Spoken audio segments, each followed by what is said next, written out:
बंधुगण नमस्कार। मु जितेंद्र कुमार साहू मु आसी छेलियापड़ा रंगमाटिया साई की मु सावित्री बाघकू जोड़ा कि ताकर प्रॉब्लम कौन थिला ताको मुरु आमे सुनिबा ताकर कौन प्रॉब्लम थिला। माउसी तम नाडा कौन?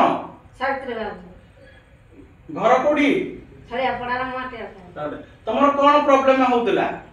मुंड बुलेगिने जो पके दोथला मुंड झां झां करिने मुंड दुनिया तलिने मूर्छा जाउतला भाई मूर्छा मूर्छा माने खरारे गले भी मूर्छा होउतले छाइले रहले मूर्छा होउतले।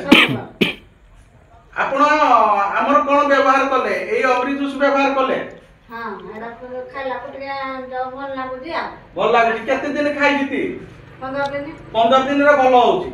आपनकर मूर्छा हो नाही नाही ए 15 दिन रे मूर्छा नाही। नाही देखंतु बंधुगण छेलियापड़ा रंगमाटिया साई रे सावित्री बाग को आमे देइथिले 15 दिन ए अमृत जूस व्यवहार करिसंती जो कि ताकू कामिनी मैडम देइथिले तांकर अपलाइन जेदी सुशांत सिंह सर से आसीथिले। आज आमे ताको पाकू आस्तिलु से ताको मूर कहउचंती जाकी एठे मूर्छा बेमारी भी आज्ञा 15 दिन भितरे भी से रिलैक्स पाई जंती।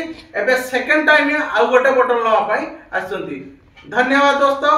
आपण एतिकी जानतु एठे रियांस रो प्रोडक्ट मूर्छा बेमारी पैरालिसिस पेशेंट को भी ए भी भलो करजी सब डिजीज पाई भलो करजी। धन्यवाद दोस्तों। माउसी नमस्कार।